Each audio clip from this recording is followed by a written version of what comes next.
No es secreto que la relación entre los Beatles fue turbulenta desde antes de su ruptura y después de ella. Y si bien hubo contacto entre ellos, también había fricción. Aunque su amistad fue grande por un gran periodo durante la historia de los Beatles, la relación entre John Lennon y George Harrison llegó a un punto de quiebra y nunca se recuperó del todo. Fue la acumulación de varios aspectos lo que generó su discordia. La testarudez de Lennon, cuál abrumadora resultó la fama y, por supuesto,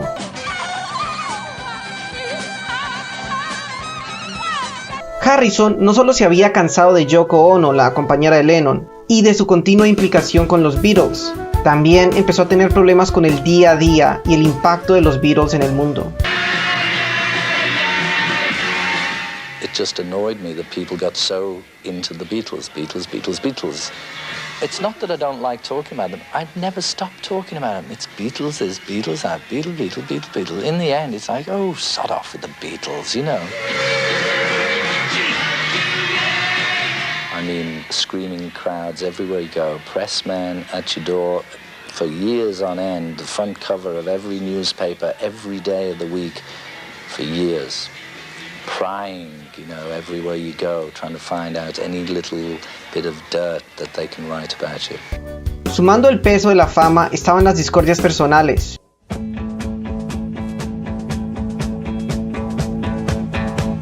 En un artículo, Jack Whatley asegura que Lennon estaba cada vez más celoso de la creciente capacidad de Harrison para componer canciones. Realmente, en retrospectiva, está claro que ambos músicos estaban simplemente celosos. Lennon de la creciente habilidad de Harrison y Harrison de Yoko Ono. Well, before we get to that, though, since we may run out, let's get to something else. When you, if you and John and Yoko do meet, though, you're not really gritting your teeth. No, we're good friends. Yeah.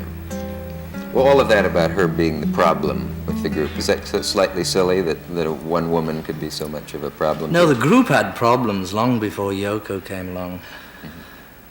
Mm-hmm. Many problems, folks.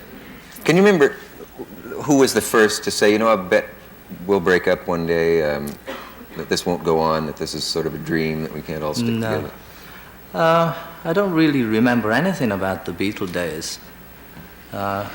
It seems like a sort of, you know, previous incarnation when I think about it. David Stubbs señala en su artículo de Uncut: antes de la llegada de Yoko a la escena, George y John se habían hecho muy amigos compartiendo LSD, hasta el punto de alejar a Paul y Ringo. Yoko había usurpado el lugar de George en el afecto de John, como admitió en su biografía de los Beatles. Perdí el contacto con John. Eso dolió. Harrison reflexionó más tarde sobre una gran discusión que tuvieron. Nos estaban grabando discutiendo. Nunca llegamos a los puños, pero pensé, ¿qué sentido tiene esto? Soy bastante capaz de ser relativamente feliz por mi cuenta y no soy capaz de serlo en esta situación. Me voy de aquí. Todo el mundo había pasado por eso. Ringo se había ido en un momento dado. Sé que John quería irse. Fue una época muy, muy difícil y estresante. Y que me filmaran teniendo una pelea también fue terrible.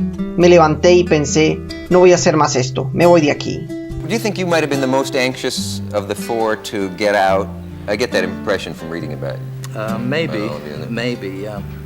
I wonder it was why. well, because over the years, you know, I had such a lot of songs mounting up that I really wanted to do, but I only got my quota of 1 or 2 tunes per album.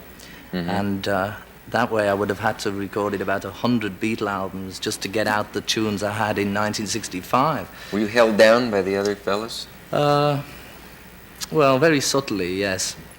Yeah?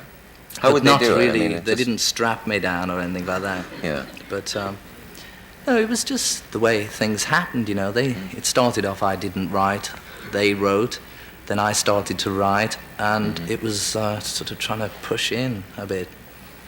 Aunque se reconciliaron luego de la ruptura e incluso Harrison tocó la guitarra para una nueva canción solista de Lennon, su relación volvió a empeorar.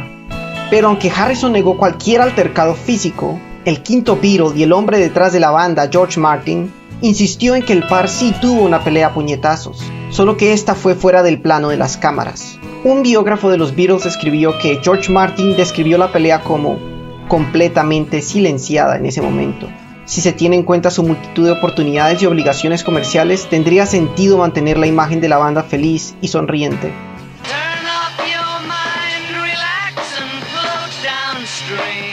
Harrison was the one for whom the Indian mystical period and the mind-expanding psychedelic period gave a measure of power. As soon as Harrison took the sitar into the studio, he became important, because up to that point, George Martin, the producer of the Beatles, was terrible to him. He used to say, "You will play these notes. Here they are on the piano. You will play this." He was the underdog of the Beatles. He was the one who had the most miserable time. Y así fue la historia de una amistad turbulenta, hasta que... Lennon was shot and killed at about 11 o'clock last night outside his apartment building. In an interview before his death, John Lennon said he was really hurt by you, that you'd never mentioned in your autobiography any of the influence that he had on you. He was annoyed because I didn't say that he had written one line of the song Taxman. But did you tell him that? Well, I didn't, because he was already dead after that. But the point to that was that I also didn't say how I wrote 2 lines to Come Together or 3 lines to Eleanor Rigby. You know, I wasn't getting into any of that. I think in the balance, I would have had more things to be niggled with him about than he would have with me. But he said that you idolized him as a young boy, that you followed... Well, that's what he thought. And you didn't? Well, I liked him very much. He was a groove. He was a good lad. But at the same time, he misread me. He didn't realize who I was. And this was one of the main faults of John and Paul. They were so busy being John and Paul, they failed to realize who else was around at the time. Well, I don't think we should. Okay, well, I don't mind. I'll play, whatever you want me to play. Or I won't play at all if you don't want me to play. No, whatever it is that will please you, I'll do it. Yeah. Do you regret any of it?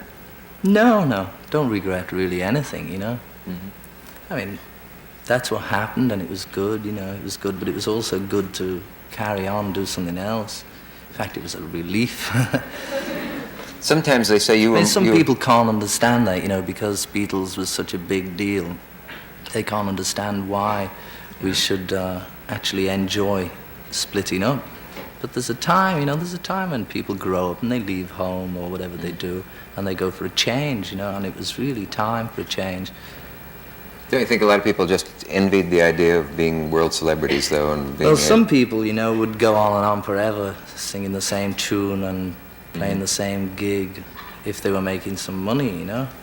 But I think we'd all rather give that up and try going on our own and try doing something we really want to do. And if we don't make it, then hard luck. But as it happens, we've all got such a lot of goodwill hanging over from being Beatles. Yeah. I mean, you probably wouldn't have me on the show if I hadn't have been one. Let's face it. No, you wouldn't get here on looks alone. Right.